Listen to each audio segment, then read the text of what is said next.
Hi, my name's Andy Harrop and I'm a storyteller. And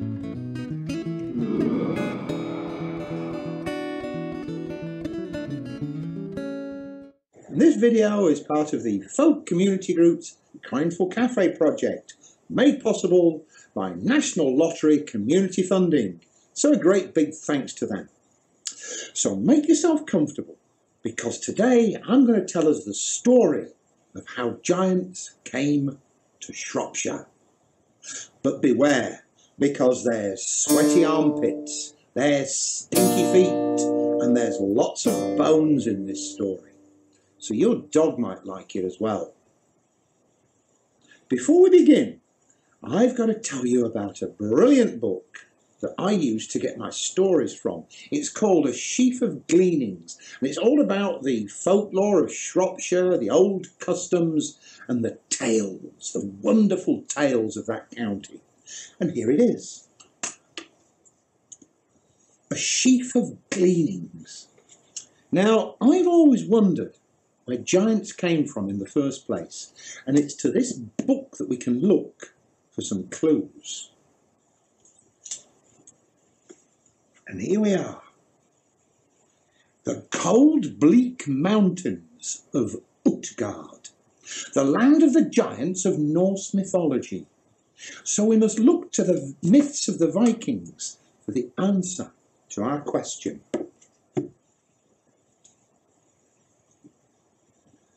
A long, long time ago, when the world was young, there were no human beings. The earth was frozen. The chickens were frozen. The peas were frozen.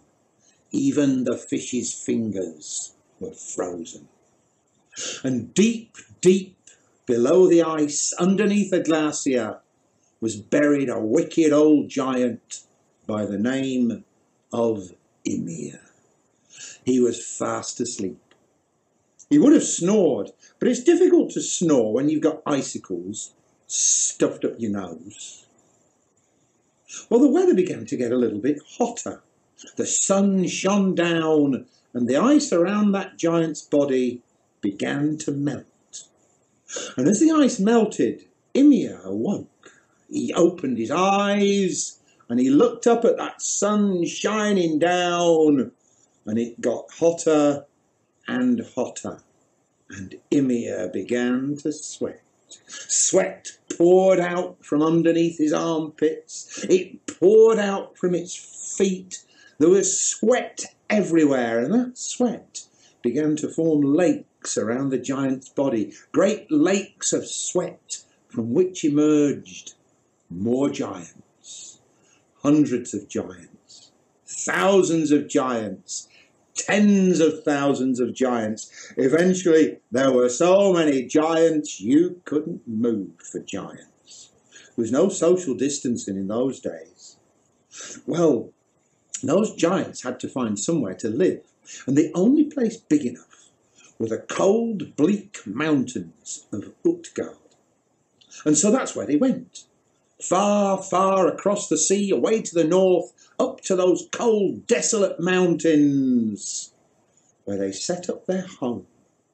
Now then, I must tell you two things about the cold, bleak mountains of Utgard.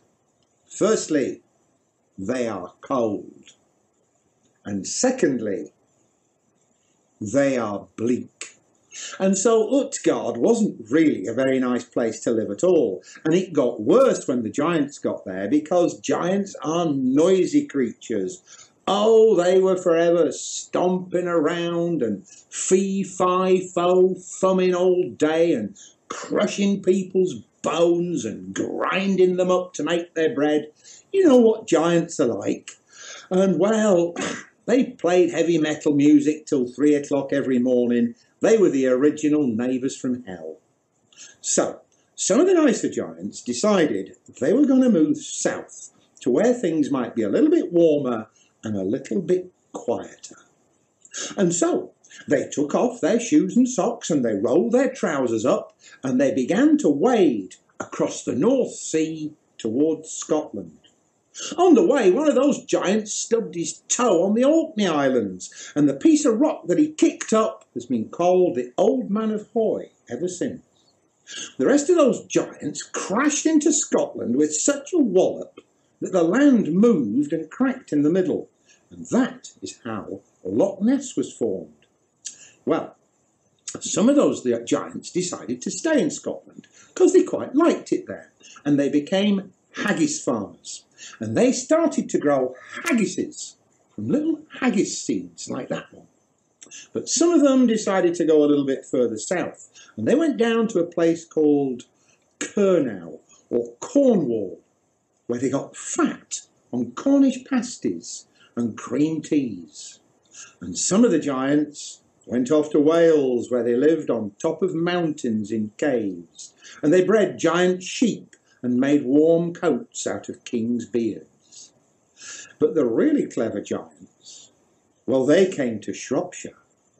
And as soon as they got to Shropshire, they began to build. They began to build homes for themselves. They were a little bit like a prehistoric Redrow, but without needing to get planning permission. Oh, they were great builders, those giants. But they would argue, and when they argued, they bashed each other over the head with their shovels and buried their bones under the hills. I can tell you that those giants, each one of them brought with him a treasure, be it gold or silver or precious jewels, because giants love their riches and they would hide them in caves under castles. The only thing that giants love more than treasure are gobstoppers, because all giants have a sweet tooth. Well, the problem was toothpaste hadn't been invented in those days, and so their teeth would go rotten. When they did, they would pluck them out from their gums and plant them in the earth to make standing stones. And if they had enough rotten teeth, well, they could make a whole stone circle.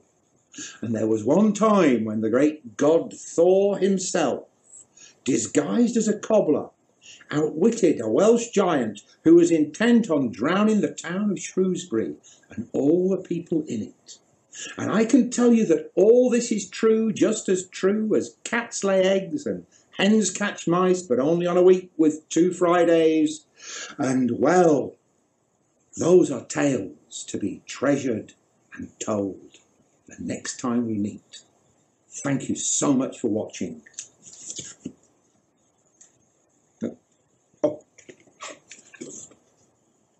Please feel free to leave a rude comment on our Facebook page, but if it's too rude, Anne-Marie will get you.